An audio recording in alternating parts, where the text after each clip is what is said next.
Welcome to the Warriors Corner presentation for the Junior Reserve Officers Training Corps, the strategic proposition to our Army and our nation. Today's speaker will be Major General John Evans, Commanding General, U.S. Army Cadet Command, and Fort Knox. A friendly reminder for the question and answer session. Before proceeding with your questions, please wait for an assistant to bring you a microphone. At this time, let's welcome Major General Evans. Thanks, Sergeant Patton. Appreciate that. So let me start the conversation by saying it may seem a little bit strange to consider Junior ROTC as a strategic proposition, but that's exactly what it is. We started the week off with the Secretary talking to us about the fact that the Army priorities are not going to change. We're going to continue to work on readiness. We're going to continue to work on modernization. We're going to be committed to reform. And then our chief followed that up by talking about the fact that the Army is people. And we unveiled the new Army People Strategy with General Funk's help from TRADOC this week and Dr. Wardensky at ASA MNRA. So at the very core of what it is we're doing as an Army, as we look long range, our strategic proposition for our nation is people. And what I'm going to do is I'm going to talk to you a little bit about what we're doing in the lane of Junior ROTC and tell you why I believe it is much more a strategic proposition than it is a tactical one. So if I can get the next slide. So first and foremost, and I want to be clear on this because there's often confusion, Junior ROTC is not a recruiting mechanism for the Army. Now, don't mistake what I say. We get collateral benefit with regards to recruiting from Junior ROTC, but it is first and foremost a citizenship program for our country. What it does is it instills the values that we embrace in the Army in our youth so that they can be more effective citizens for us. Some of them are going to matriculate on to college. Some of them are going to go into the workforce in their local communities. And then some of them are going to enlist in the military, either in the Army or one of the other armed services. But it is a citizenship program first and foremost. Our job is to prepare them for success, to get them college and career ready for what they're going to be doing in their careers. We are going to teach them, and this is very important from a strategic standpoint, about what their role is for our country moving forward. We are planting the seeds with Junior ROTC for an entire generation of citizens that will be leading after we are gone, that may or may not choose to serve in the service of their nation in uniform, but will be responsible nonetheless for the path that our nation takes, and that's important. And I want to highlight the fact that our program success is due to, yes, engaged school districts, superintendents, principals, guidance counselors, and teachers, but more than anything, our success is due to the instructor base that we have.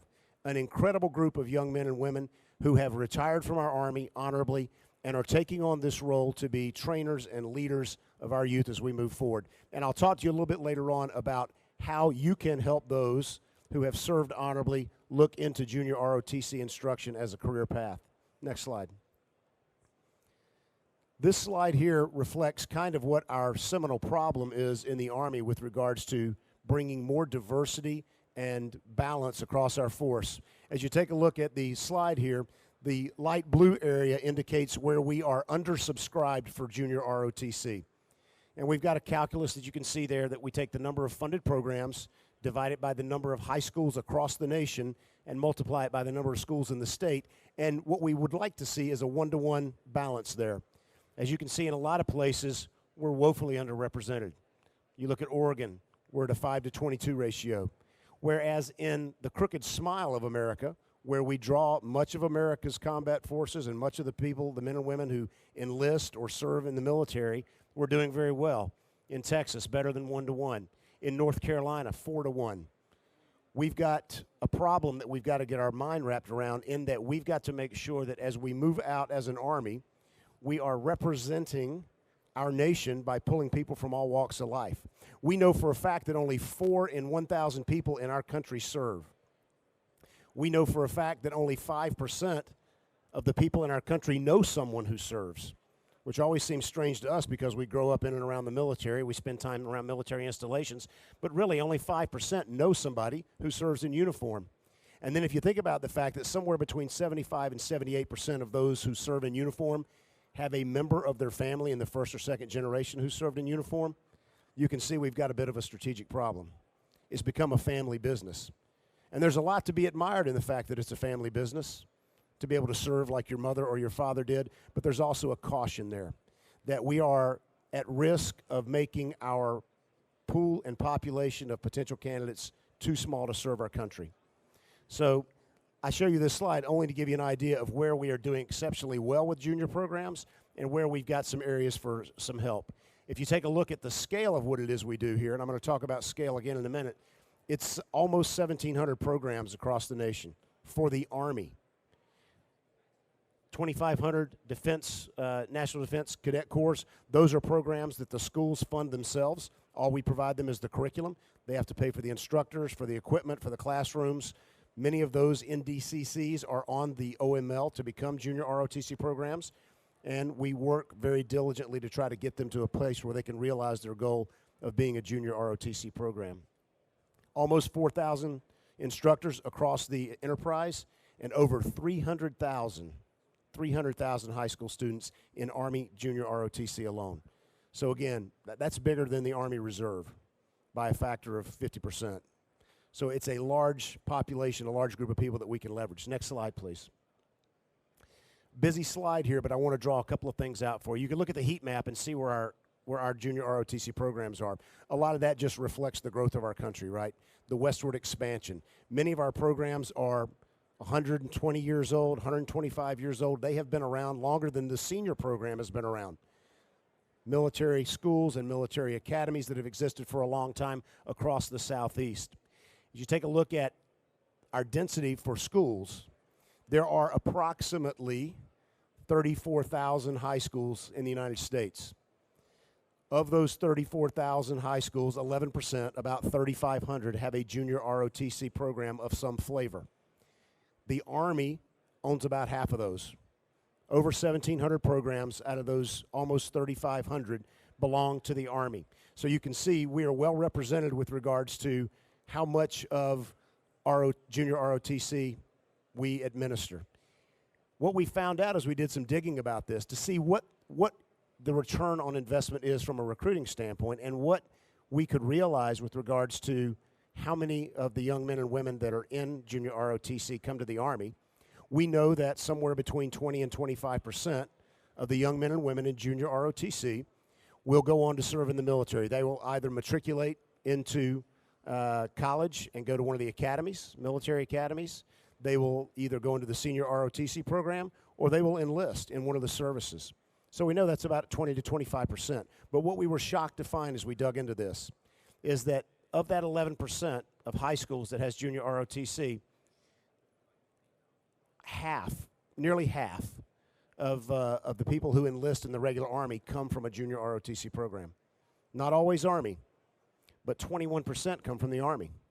And what we also found out, which was shocking, is that when we took a look at the data deeper and we talked to young men and women as they went to the recruiting stations and asked them about their experience with, in, and around junior ROTC, is that if you have a junior ROTC program at your high school, whether you participate in it or not, whether it is an Army junior ROTC program or not, you are twice as likely to enlist in the Army. So the impact of this citizenship element that we teach in junior ROTC imprints on our young people, makes them think about service, even if they're not in junior ROTC, even if they're in the band or the football team or something else. Every day, day in, day out, they're seeing their peers wearing the uniform, participating in junior ROTC. They're seeing those instructors who are the absolute example of what a professional soldier is in their hallways each and every day, taking care of these kids, making sure that they are achieving, getting to the next level.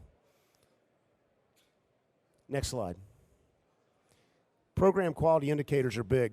So as I talk to school superintendents, as I talk to state legislators, as I talk to people about the benefits of junior ROTC, they very much appreciate the patriotism aspect of it. They appreciate the fact that we want to have men and women go on to serve in the military, but what they're most interested in as educators is getting kids graduated from high school, making sure that they are going to go on to college and career-ready jobs and positions, to move out and be useful and provide benefit to their communities, or to go to the next level of education. And what you'll see here is in almost all categories, being in junior ROTC is going to make you a better student, going to make you a better citizen, with higher attendance rates, higher graduation rates, far lower indiscipline rates, far lower dropout rates, and GPAs that are 18 to 20% higher than their peer group. So the benefits of junior ROTC are not just for what it is that we do in the Army and molding the next generation of military officers and enlisted soldiers, but it's also making better citizens for our country, better educated. 20%, like I said, 20 to 25% express a desire while they're in the junior program to serve, and then we get a little bit of a bump, frankly, once they graduate with those that decide to serve. Next slide. This slide just simply gives you a smattering of what we're doing in junior ROTC right now. And I'm very excited about some of the programs we've got going on, because what we are trying to do is we are trying to match this continued escalation in STEM and technology and engineering and robotics, and mirror programs within junior ROTC at the schools in extracurricular and co-curricular activities that will allow young men and women to be better placed for jobs as they move out. Whether that's in the military, where we obviously want to gain their skill sets when we can, or whether that's outside the military in their communities, or moving on to schools, colleges, and universities that value that depth of experience, whether it's going to be in science, technology, engineering, and mathematics, whether it's going to be in robotics. And then we've got other co-curriculars that we also work on. Drill competitions. I will tell you, I went to the national drill competition last year in Daytona, Florida. And I'm a special ops guy, so we don't march real well. But I went to, yes, sir. But I went to this drill competition. These kids are old guard good. And I'm not kidding. They are that level of precision with drill competitions. They could walk out there and guard the tomb tomorrow, and you wouldn't know the difference. That's the level of professionalism you see from them. You take a look at our Raider Challenge. Again, General Funk talked earlier this week about the crisis of obesity in our country, about the fact that we can't get kids out to do things, about the fact that only 12% of kids after the age of 12 decide to do anything athletic during their school careers. Raider Challenge is an opportunity for the kids that really get into the tactics portion of what it is we like to do, to get out there and train and do rope bridges and do road marches and do land navigation and do obstacle courses. It gets them out there in that element of what we embrace in the warrior culture, and makes them fit and makes them want to be more engaged in doing those types of tasks. Our Junior ROTC Leadership and Academic Bowl, JLab, amazing competition. I went to the national finals for that this past year also at Catholic University right here in town. I was blown away. Of the 30 questions they asked these high school kids during that JLab final competition, and I've got 2 master's degrees. I did go to Appalachian State, so that's a caveat. I could answer maybe 3 questions.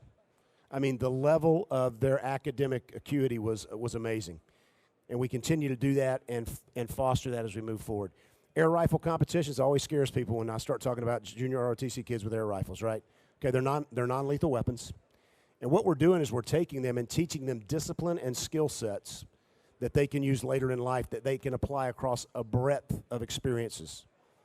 And so they get out there, they do marksmanship competitions, and again, some of these kids are really good. Some of them go on to get into rifle marksmanship at the collegiate level and become Olympic athletes down the road.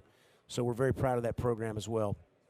And then finally, the Junior ROTC Cadet Leader Challenge, JCLC, takes them out and gives them an opportunity to do those things that we value in the military, to give them a taste of what it is we're doing, whether that's going out and doing drill and ceremony, or whether it's going out and doing field tasks, or learning those basic warrior craft and skills that they can apply later on if they have a desire to serve in ROTC. Next slide. We're continuing to work in the STEM and cyber areas, and you can see up here, I won't go down through all of these, but I will tell you that we've had great success partnering with Vex Robotics. 7th Brigade did a pilot. That's our Central Brigade in the Tennessee, Kentucky area and Ohio, and the kids took to it. It was amazing. And if you haven't seen what's going on in our high schools right now with regards to robotics competitions and cyber competitions, it's the wave of the future. And it gets the kids engaged in those STEM and those technology-rich skill sets and disciplines to make them better with reasoning, better with the ability to work in teams, and obviously better with their ability to provide product and be able to build something with their hands. We're working with drone pilot license submersibles. On the robotics side, we've got a cyber pilot that we are working right now with ASA MNRA on to try to kick off, hopefully next year, that will allow us to focus some of our schools on the cyber field with an opportunity to expand that pilot if it works out well. So a lot of very interesting things going on in that space. And as you can see, we're partnering with Homeland Security and other agencies, bringing kids in, giving them an opportunity for early internships so that they can build skill sets if they want to enter the workforce directly, or if they want to focus their field of study as they move off to college. And then we hope to gain the benefits of that by bringing them back into the Army or somewhere else in government service down the road. Next slide. And then finally, I guess I would end with this. We are constantly evolving, and this is important to understand. For years and years, I think junior ROTC fell victim to the fact that it was show up in class, go march a little bit, sit down, take a civics lesson, and then go out and do some PT. We're far beyond that now. What we're doing in junior ROTC is preparing these kids for the future. We've got a new curriculum that we've introduced. We're using new learning tools. We've got camps that are set up for engineering, space, cyber. All of these things we're doing, and we can use Army resources in many regards to be able to do that, which allows us to partner with local districts, with superintendents, with principals, with guidance counselors, and get these kids engaged in the things that are going to make them better citizens down the road. Next slide. All right, I think we're rolling back to the video. So let me finish, because I want to take your questions. Let me finish up by saying this. I started this discussion talking about the strategic proposition for junior ROTC. And I don't want you to be short-sighted as you think about it. The strategic proposition for junior ROTC is not that we're going to get 20 to 25% of these kids to join the military. That's beneficial to us, without a doubt. But that's not the strategic proposition. Earlier this week, and he said it again this morning, General Funk said, our strategic crisis that looms in the future is not being able to man the all-volunteer force. Should we get to a point where we cannot man our Army, our Air Force, our Marine Corps, our Navy, our Coast Guard, what are we going to do? These kids, the 300,000 junior ROTC students that are out there right now, are going to go out into their communities, whether they choose to serve or not, whether they choose to serve a career or they choose to serve one term of enlistment and get out, or one ROTC tour, or go to the academy and do 5 years as an officer. They are going to come out having had this experience, having been steeped in our Army values, and when their sons or daughters or someone at their church or school or community center comes to them as a young adult and says, you know what, I'm considering service to my nation, what do you think about that? They're going to be able to respond with, absolutely, you need to do this. Your nation needs you, and our nation needs junior ROTC, because like the Chief of Staff of the Army says, winning matters. I'll be happy to take your questions now. Yes, sir. Hey, Neil. I think they got a microphone for you.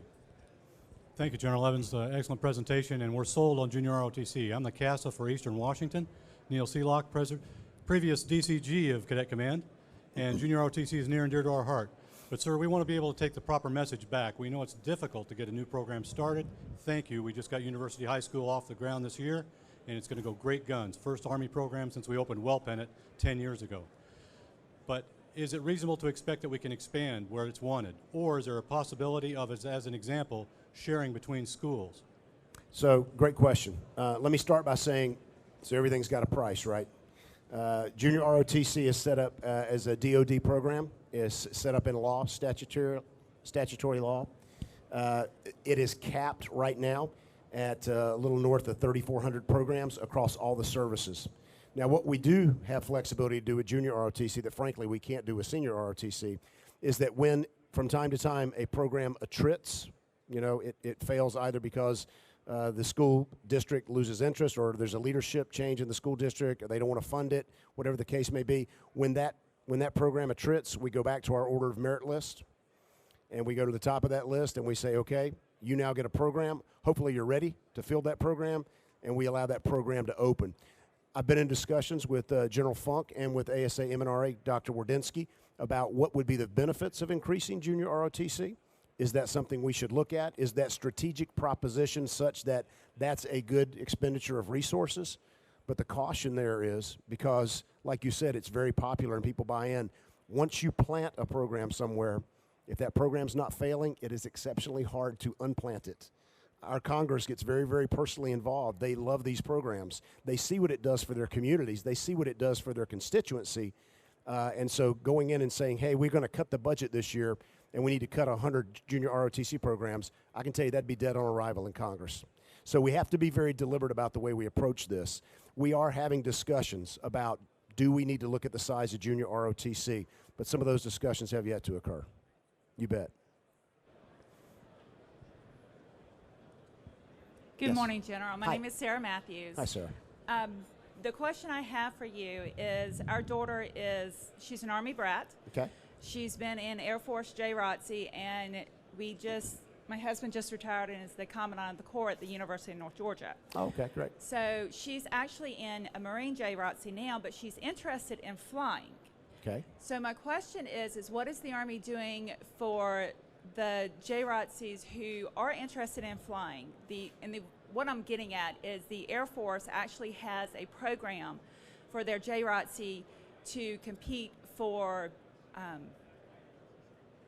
scholarships to learn to fly, and for them going into flight. Right. No, it's a great question. I appreciate that. And I'm an Army aviator too, so I like pilots and I like flying. It's good stuff. I would like everybody to be a pilot. The core task of the Air Force is to fly. So they certainly have some opportunities and some programs that are oriented towards taking kids into the pilot, line of work. In the Army, we're much more broad than that. We're significantly larger, and it's very difficult for me to take our 18 branches and say we're going to give scholarships for these types of branches when we don't know how kids are going to fare when the time comes for them to take a look at their branching process. That program is probably associated with the academy and getting them to the academy. I don't know, but that sounds like what it is. Even at our military academy, when we send young men and women up there, they don't know what their branch is going to be until their 4th year.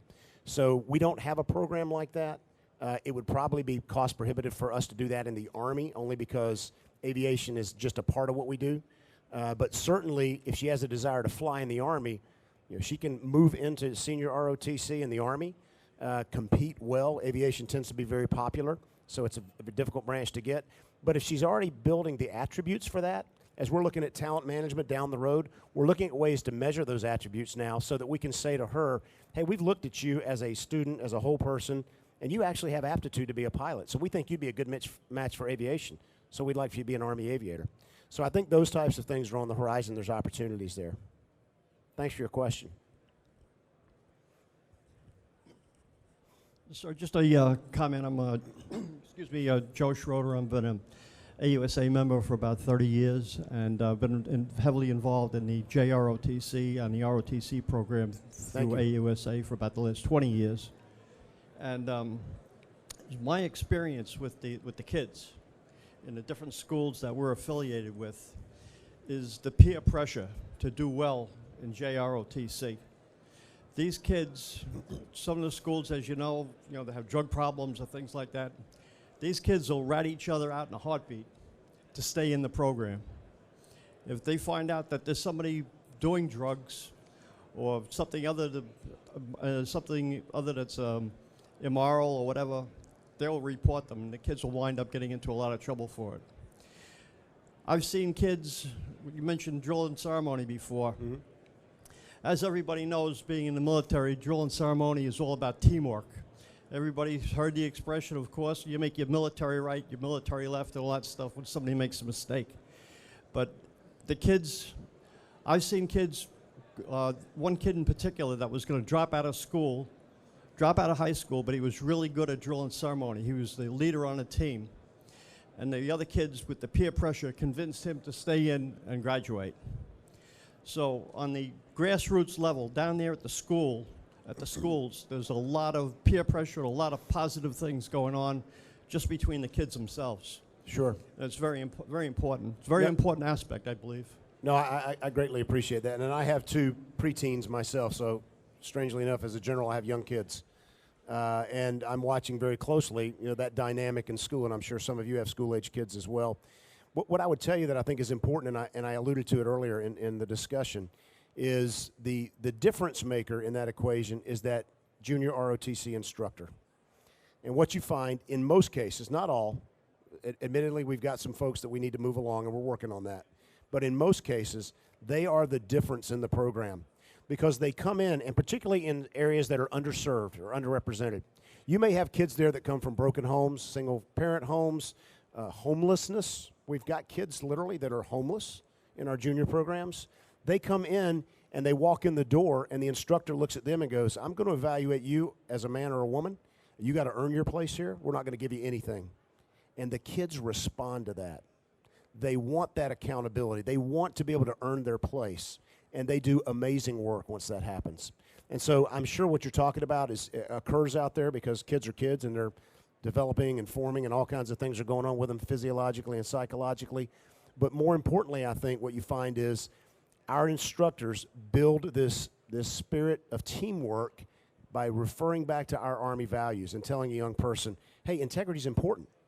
Your honor is important.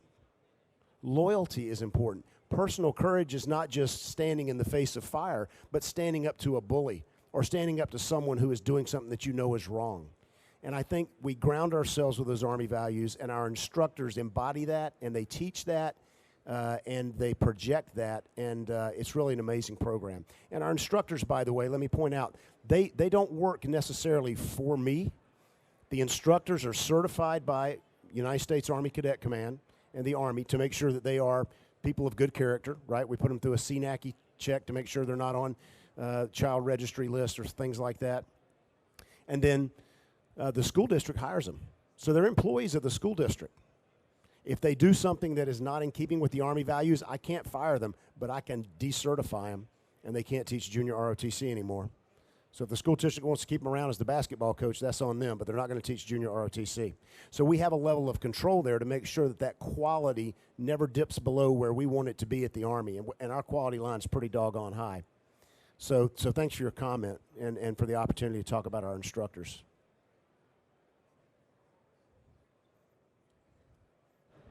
Other questions? Oh, there we go. Hey, sir, it's Tom, Tom. Flippo from MNRA. I was going to ask you a question earlier about the other services, and you covered a lot of things with numbers.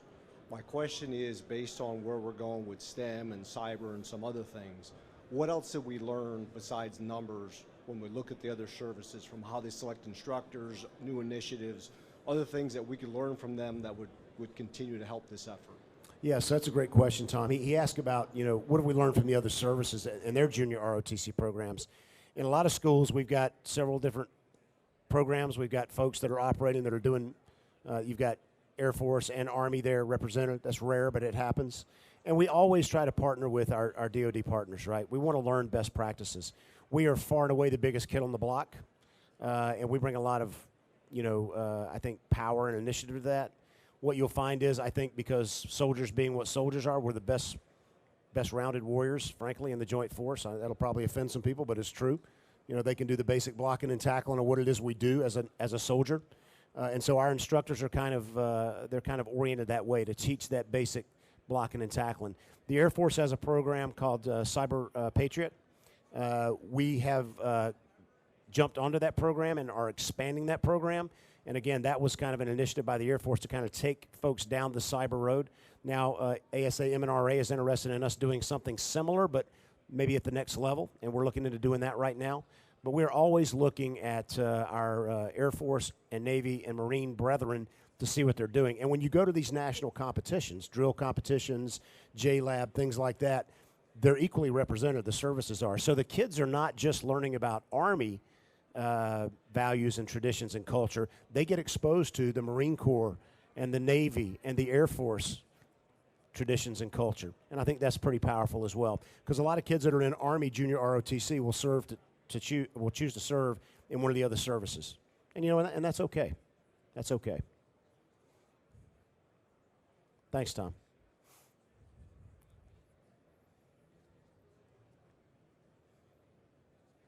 Other questions? I'm getting the 10-minute warning back there. I'm not sure I'm going to need it. Yes, sir. I think he's bringing you a mic, sir. One of the things we've learned in Arkansas, one is that we would love to double the number of programs because we're underserved, as your chart showed. Right. But we've also learned it's a great feeder for the National Guard and the Army Reserve Forces. When I talk to the JROTC students and say, you know, what are you doing? And the instructors highlight and say, well, this kid's in the Guard, this kid's in the Guard. And so it's a great feeder for that. And so developing that relationship between the instructors and the Guard and Reserve has just been tremendous. Yeah, I really can't foot stomp hard enough the fact that my entire enterprise, the junior and senior enterprise in ROTC, is multi-compo. So we service not just the active force, but also the Reserve and National Guard force. And it's very, very important because, again, if you go off to serve in the National Guard in your community, you are an emissary, an ambassador for the Army. So you are carrying that message with you when you go to places where we don't congregate as an Army. If your civilian job is something that's a vast departure from your military job, you're probably reaching and touching people who don't have exposure to the military. So you get to carry that message there. So it's very, very important what we do with regards to the Guard and Reserve. So thanks for that. And the other benefit that we get, and General Seabold had kind of mentioned the fact that in some places people get a little upset about which uniforms we wear and what that projects and what that means. And in the current political environment, some of these things can be frightening for some folks. They see people in camouflage, or they see people with air rifles, and they think to themselves, oh my goodness, we're militarizing our youth. Well, not at all. That's not what we're doing.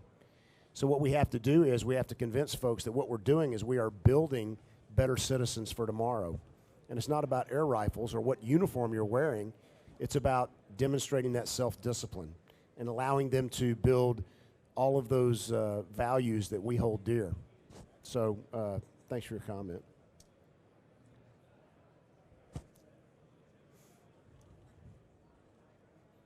Anything else? Anything from the folks out there? The drive-by crowd? Okay, well, I'll wrap it up then if nobody else has a question. Hey, I will tell you, thanks for coming today.